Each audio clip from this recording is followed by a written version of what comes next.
So recently I saw an article online which I find it quite interesting. I just saw this in the afternoon and I had to talk about it because this is not the first time I have seen something like this. Here, this is an article of a person who just joined an insurance company, and he just joined for 3 months, and the insurance company's leader, quote unquote leader, asked him to get a loan to get a Mercedes Benz C200, a used Mercedes Benz, go and meet clients because he felt like this is a more proper, a more atas car to be seen in when to meet clients. Sooner or later, after him going workshops and everything and the meetings and stuff and networking, he found out that he had to ask a friend out to ask for money to fix up his car because the car broke down and he simply couldn't afford fixing it. This is not the first time I have seen news like this. And there's also news of people with very middling work salary, let's say 2,000 ringgit, 3,000 ringgit, asking to loan a car which is way above their pay range. Let's say a Honda Civic, which is the common culprit over here, with over 140,000 ringgit to actually try to get it. Now, this is a phenomenon that I have noticed going along in Malaysian and within Malaysian motoring for quite some time.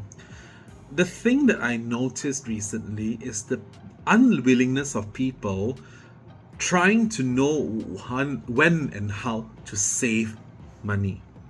When it comes to cars like these, you have to pay not just your insurance, your installment, your down payment.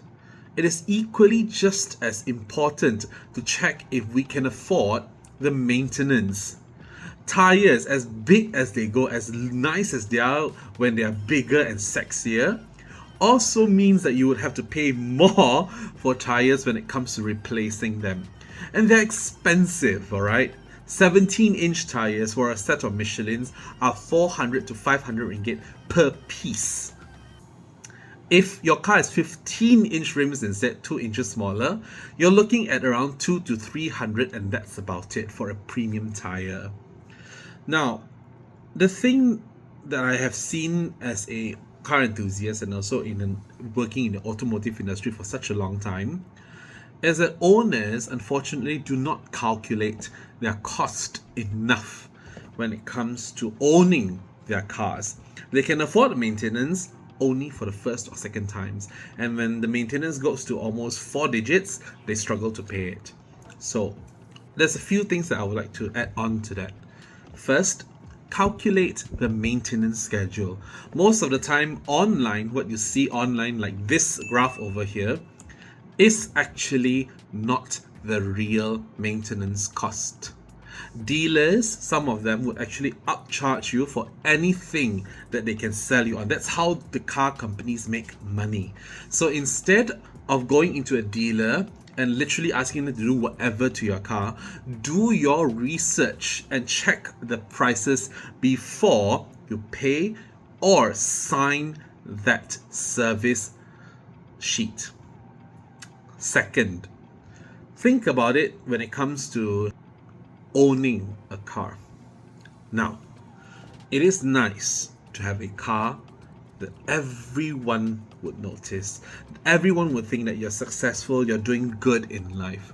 However, it is not good on ourselves if we struggle to pay off the installment and feed ourselves and have enough savings.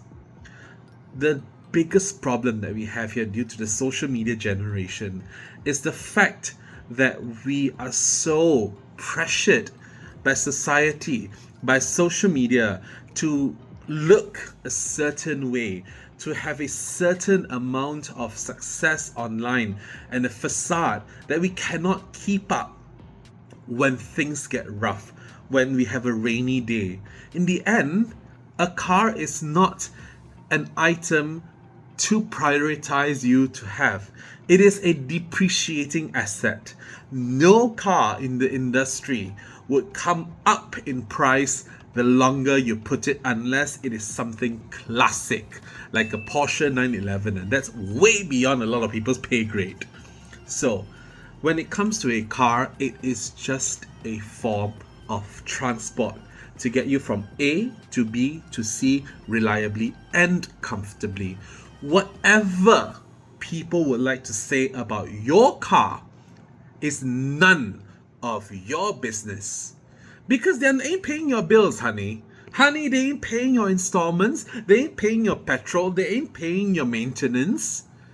So why do you keep bothering? Why do you feel so pressured to drive a certain brand of a car to appear more successful?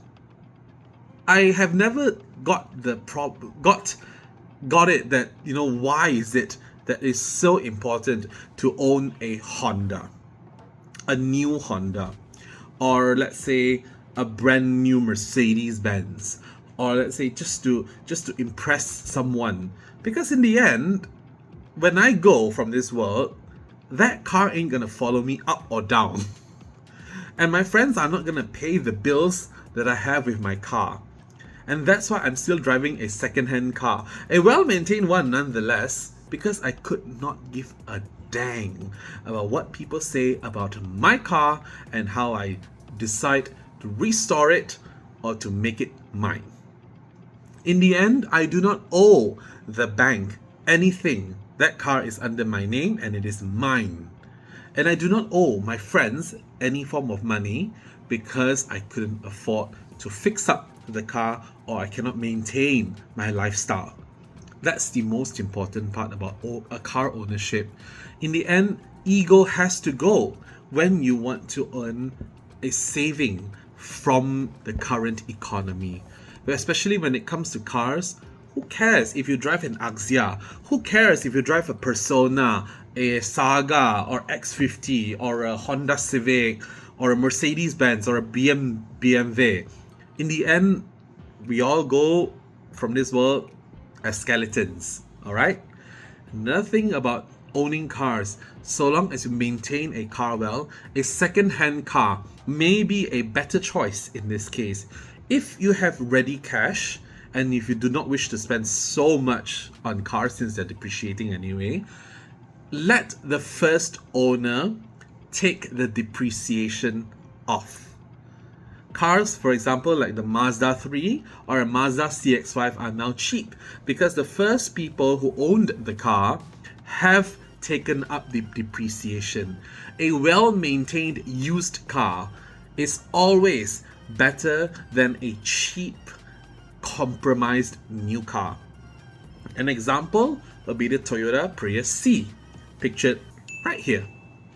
The Toyota Prius C is actually a very, very nice global Toyota. Apart from the battery, from the hybrid system, and also the inverter or the ABS pump, which are things that are actually not too expensive now to fix because hybrid technology has come a long way and it does not use lithium-ion batteries. These are old school nickel metal hydride or acid batteries. These cars are much more comfortable than the Toyota Vios. They offer a lot more equipment in terms of equipment, Bluetooth, a nicer sound system, and definitely on safety. 6 to 7 airbags standard on these Toyota Prius Cs. Cruise control and a steering that moves up, down, in and out telescopic.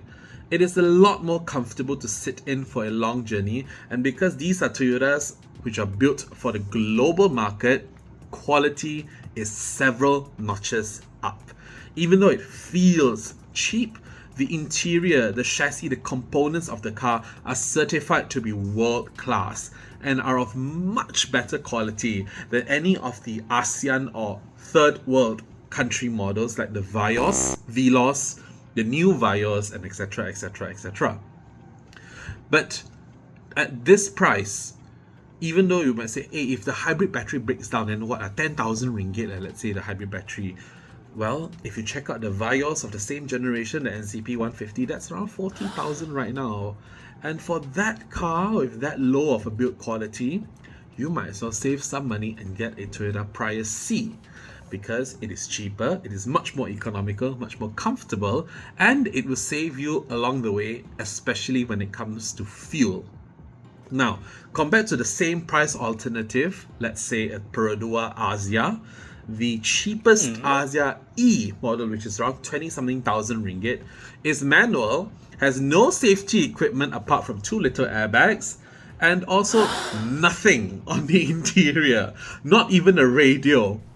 Now, if you ask me, I would much rather be in a Toyota Prius C compared to a brand new Asia.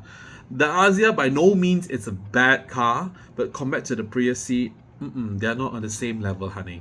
You deserve better, and with a little bit of planning and to keep an open mind without any prejudice, a used car may be a better choice than a new one if you do your research or if you have friends who are able to tell you what to get and help you check out the car's history before you get your second-hand car. Before that, I would just like to end this statement with this. Ego is very, very prevalent in our society right now. And what's important for you as a car owner is not how people see you driving what sort of car.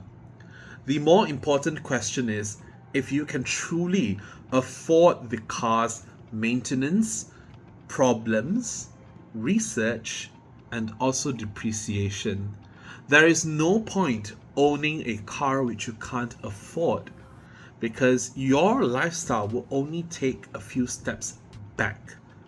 So what if you look glamorous in a Mercedes-Benz? If you can't afford the petrol, that's a little bit shameful. And in the end, it's important on what company you go into, no matter if it's insurance, property, or etc., etc. Whatever your leader might suggest should help your financial future and not to look at surface level marketing. Leaders who are out there, especially for insurance companies and etc., who are very almost likely working like an MLM, no offense, please get them to solidify your finances before anything. I've always heard of some clients telling me that I need this car because my clients need to look at me and feel like I'm doing the right choice. And by investing, I have a nice car, therefore people would invest with me. Those who are smart would know that if you're using a premium car just for posing, most likely you're in debt. So we wouldn't buy that insurance or investment package from you. So stay smart out there and buy what you can afford. There's no shame in buying whatever you can afford because it is your hard-earned money and you deserved it. That is the most important thing that I wish to tell you. There is no shame in buying a used car, a local car, or etc., so long as you have your life completely sorted. That's more important right now in this economy than a shiny badge in front that says a premium brand that everyone approves. I, for one, drive a Proton Perdana V6, which is from the 2001s, and a Proton Iris manual. Yes, they are old. They would not be cars that people would think premium about, but I simply do not give a rat's ass on how people perceive what I drive because I present myself in a different way compared to the car, and I will still happily park my car at the valet when I want to, when I need to, without any problems looking at the price. It is more important that you can sort yourself out first and the finances before getting something more premium, especially with a depreciating asset like an automobile. Please, for my friends and family watching this right now, I urge you guys to have less when it comes to prejudice. Have an open mind, and you never know that you might save much more than you have bargained for. Stay safe, enjoy the drive, and if you have any questions when it comes to cars, do talk to me. Love y'all.